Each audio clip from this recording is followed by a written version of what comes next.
Good day and good evening to everyone wherever you are. Ngayon, in this video, mag-i-install tayo ng bagong power inverter, solar power inverter. Finally, dumating na rin. Ang tagal kong hinihintay kasi kailangan to dahil lalo ngayon na laging masama ang panahon, bumabagyo.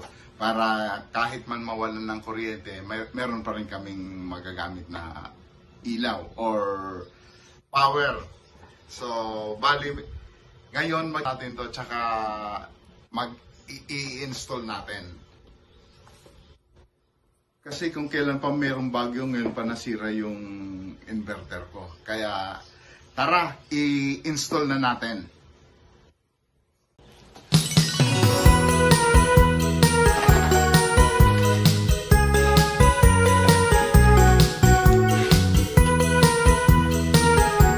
Bago pala dito sa aking channel, huwag niyong kakalimutan na i-subscribe and watch my other videos in future videos. Finally, dumating na rin yung order ko inverter kasi kailangan nasira yung current na ginagamit ko. So, bale, upgrade na rin. Upgrade and pamalit doon sa nasira. So,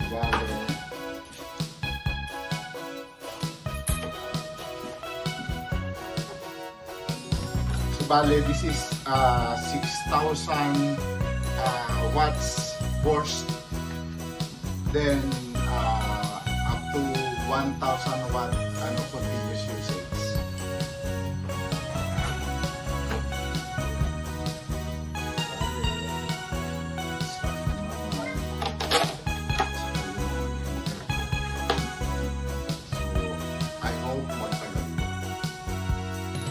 Bale, pwedeng gamitin dito lahat ng appliances na 1,000 below. So, sana tumagal to. Ngayon, tagbagyo ngayon, saka naman nasira yung ginagamit ko. Usually, yung isang yun is nasa 3,000 lang. 3,000 watts lang. Ito, 6,000. Kaya, I hope mas magal. Mas maraming appliances na magagamit dito. Tsaka sana tumagal. Kakabit na natin. So, ito pa lang makasama yung unit, tsaka ito yung cable niya. At saka yung pangkabit doon sa battery. So, bali, ito yung dati. 1,500 watts naman pala. So, bali, usually, pag ganitong mga 500 or 300 watts usage lang. So, bali, sakto lang itong para kahit mas malaking appliances. So, bale, ang peak current dito is 6,000 watts. Bale, ang continuous is 1,000 watts. So, rice cooker na 1,000 or 900 pababa, saktong-sakto dito. So, kahit magsabay-sabay pa, basta hindi lalampas ng 1 kilowatt or 1,000 watts. So, bale ngayon, ito ang gagamitin kasi bali yung cable na parang mas manipis. So, bali, ang gagamitin ko yung lumang cable. Walang para hindi na pumagamit.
kabawasan din to sa ano sa kuryente.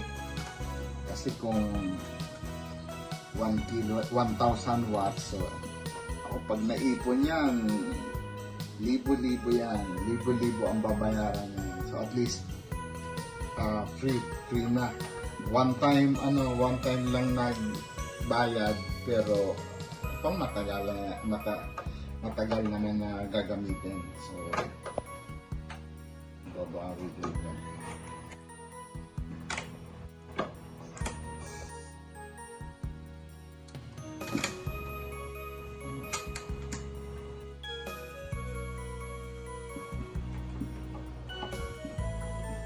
Washing machine na hindi lalampas sa 1 kilowatt o 1,000 watts, kakayanan nito. Any appliances basta hindi lalampas 1,000 below, pwedeng gamitin dito. So lalo sa panahon ngayon na laging mga bagyo, brown out, ito ang pang ano namin.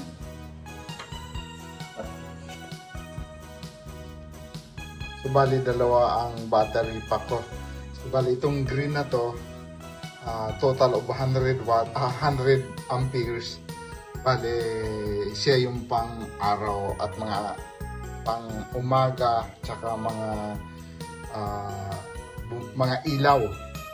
So bali siya ang nagsusupply. So ito ang ginagamit. Ito naman ang controller niya. Then itong isa, 150 amperes light PO4 ion postpaid. So bali ito naman yung controller niya. So ngayon ikabit na natin.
Nakakagulat mo spot.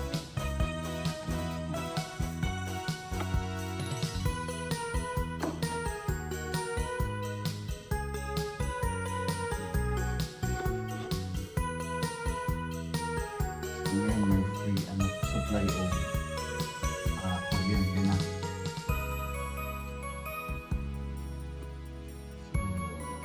TV, computer, electric pan, rice cooker, ayan dito.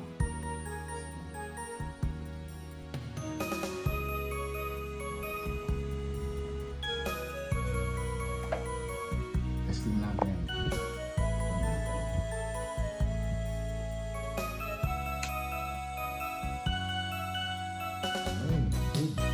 Good. Okay na, pero wala sound. Okay. Ito yung mga lumang panels. Binaba ko. Bali, akyat tayo, check natin yung mga panels.